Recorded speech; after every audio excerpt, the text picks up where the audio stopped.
It's been 7 years since Sam passed, and there's still no finish line.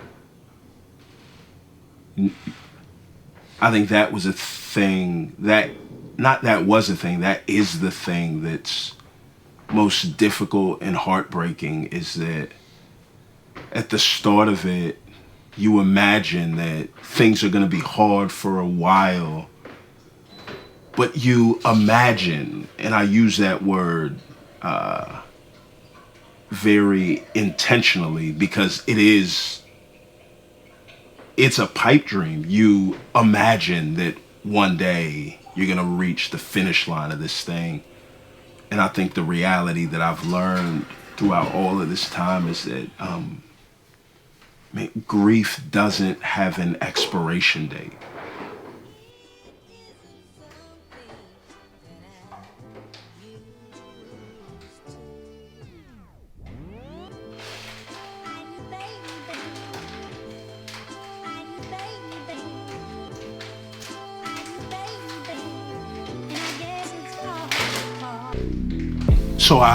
So my alarm set for 4:30 every morning, and because this has been my rhythm for the past 4 years now, I beat my alarm up every morning. And so I get up. Now I get up, and the first thing I do is I play Wordle, right? So I get my mind right, play Wordle, and then I get out of the bed, and every day though it's crazy because it is like clockwork, but it's a fight and a wrestle, less of a wrestle, but it still is a fight. Do I put that one foot down on the ground? I found myself for a few just nights in a row not being able to sleep, and my body would just get up at 4 a.m. and I couldn't go back to sleep. Well, more than a few days, for a few weeks. And I spent so much time trying to fight to go back to sleep that instead of that, I just popped up and said, I'm already up. Let me just get started on my day. And it was actually seeing the benefits of it, that as I started on the day, by the time that the sun would come up, I would feel accomplished. I would feel rested, even though I spent those from 4 until 7 working. By the time that I would go back in the house, I felt such a sense of, this weird sense of accomplishment and peace and rest, that it helped me to start off my days settled, right? That there was this weird sense of, I've already done the fighting for my sanity and my peace in the dark before the day started. Yeah, I remember sitting at the table with a couple of the leaders from one of the churches, and John had gotten a phone call. I think he had missed the first one from his parents, and then he had gotten a second phone call, and he's like, man, I've got to take this. And the only thing that I remember from that moment on was seeing him at the front door and yelling and wailing on, no, it can't be true. And so I remember getting up from the table and then running over to him and being like, he's in the middle of this packed restaurant. So I'm putting my arm around him and walking him out the door. I'm like, man, what happened? He's like, Sam's dead. And so for me, the initial shock of the entire situation was like, I don't have words to give right now. I don't have an ounce of experience on what it looks like to comfort someone who's just lost a brother. John has always been seen as kind of the extrovert, but I think this moment really changed his wiring in a lot of ways, where he once being someone who got so much energy from people, and that was life-giving to him, to see him kind of focus more inward and become more introverted and almost in a sense isolate himself from the rest of the world, man, was completely different. And I think that change in his personality and disposition it led to even conflict within the house, where, I think the week of where John is going to be preaching at our opening launch service, we get a text about a argument that him and Chandra had, and it was so bad to where,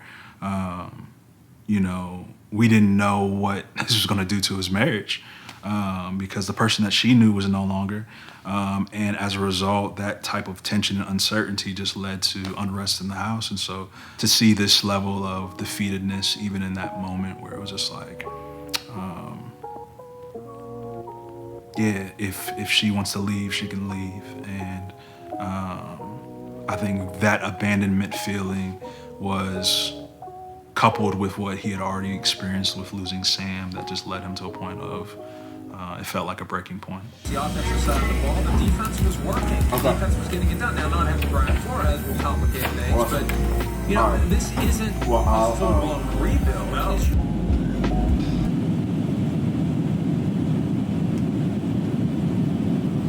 I was gonna play you.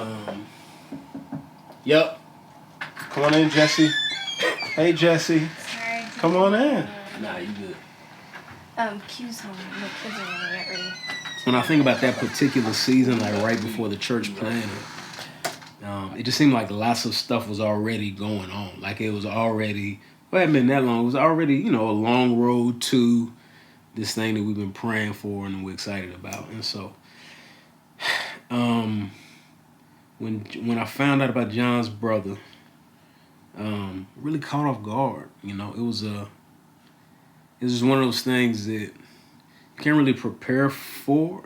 So even as somebody's friend, when you like, even though me and Sam weren't like close, met him a few times, and John spoke so highly of him, respected him so much. There'll be so much in John's own life that was strongly influenced by Sam. So when someone is young and in good health, this is just not what you expect, and so it's not the call you expect to get. It's not the one that you expect to. It's just not how you expecting that to happen. I had not seen John in deep grief like that before. I hadn't seen a situation that it's not like we've been friends long enough that we talk through highs and lows, or something that was hard in marriage or a difficult season in work or whatever, but I hadn't seen that. That's the other thing about grief is it's never like nice and clean. It's never like, oh, someone died, and now what I'm dealing with is the death of somebody. There's other stuff going on in our lives. So I'm pastoring, there is relationships with other people. So there's relationship with Sam's wife and kids, and then with her family, and then with his family, and there's all this stuff to deal with. And even some of the things that were difficult about that, so like there was a thing at the funeral where there was just conflict around how things were being dealt with, and I don't think I'd seen John snap on nobody like that before. And so so to me it's not like, oh, John is an angry person and I didn't know. It's like, oh no, this is a significant thing that impacts us in deep ways that we have to readjust. Like what it looks like for us to be faithful to God with our lives. We learn that faithfulness based on where we are, the surroundings we're in, what our current situation is in. And when something shifts so dramatically, we have to think, okay, what does faithfulness look like here? And so now I'm saying John have to figure out, what does faithfulness look like when I deal with emotions this deep and strong regularly? I also don't think I'd seen John be sad for extended periods of time. Yeah. I feel like I have to rush to get to my next flight.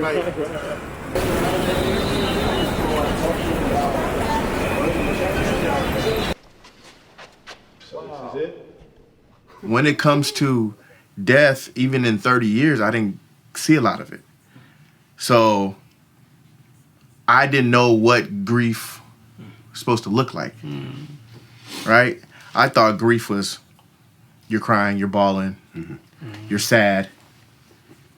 But grief has many faces, right?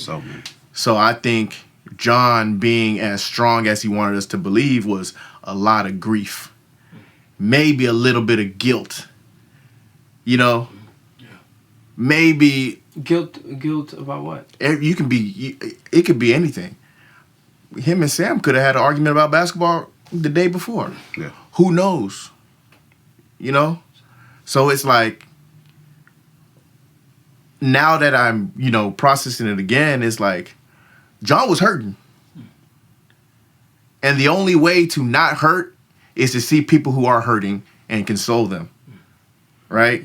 So some of your hurt is like, okay, it makes you kind of feel good about yourself. Like, okay, I'm hurting. We're all hurting. So I can console people and keep my stuff in by consoling these people and making sure they're good. And that makes me feel good because John wants everybody to feel good, right? So if John wants everybody to feel good and he's consoling us, it makes him feel good. But that don't mean the grief is gone. 100%. That's what. If I knew what I know now in life, is like his grief was masked by making sure we're all good. Right. Because that's who he is. And that smile, it never left. Never left. So that John smile, man. And I should have known something was wrong because this is not a time to smile. That was the mentality, right? Yeah, It's like, this is not a time to smile. Right. Your mom hit it on the head. Hey, we're going to celebrate Sam's life. Right.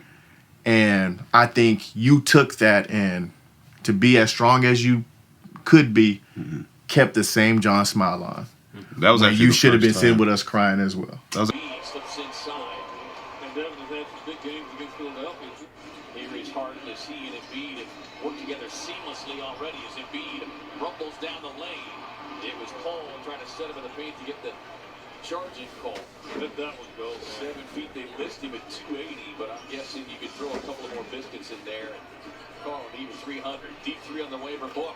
I've never been suicidal in my whole life. But after Sam passed, it was this strange thought where it was like, I never wanted to die and go to heaven more than in the days after he passed.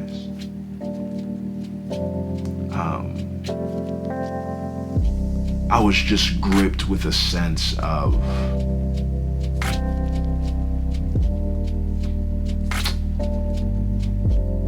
like weightiness, right? I just felt like there was a cement in my soul that would just had me anchored to the ground in one place, and I didn't have any, there was no like ambition, no excitement, no attraction to anything except for my grief and my pain. And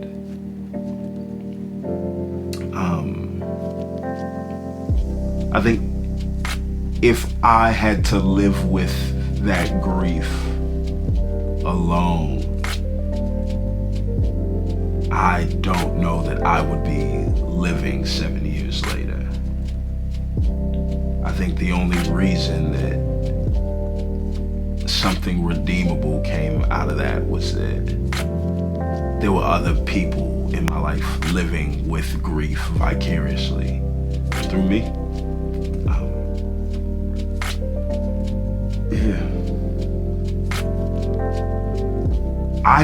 I wasn't scared of nightmares. I was scared of having good dreams of Sam, you know, and being able to hug him because I felt like, dang, like I'm not gonna want to wake up and I'm gonna have to. And so I was scared of sleep, not because I was just scared of the nightmare. I was scared of waking up because waking up was the nightmare, right? You can escape a dream and say, wake up, wake up, wake up, or convince yourself that it's not real. But there's something not just terrifying, but soul emptying of realizing that, no, your life is the nightmare. Because that person's not there. Because they're not there. He can do between 8 and 10 or 9 and 11, whichever works best.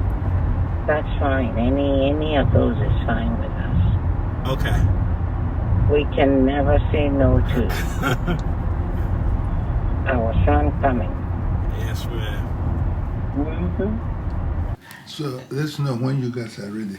All right. Yeah. Yeah. Do you want this to feel like a conversation you're having with them, or do you want me to kind of lead some of those questions? I think we can lead it like we did with Trip. With Trip? So yeah, I'll be here to kind of like interact. Add in, yeah. Right. Okay, only they are ready.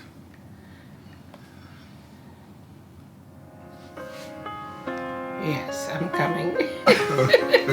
Okay. Yeah, I miss my moms.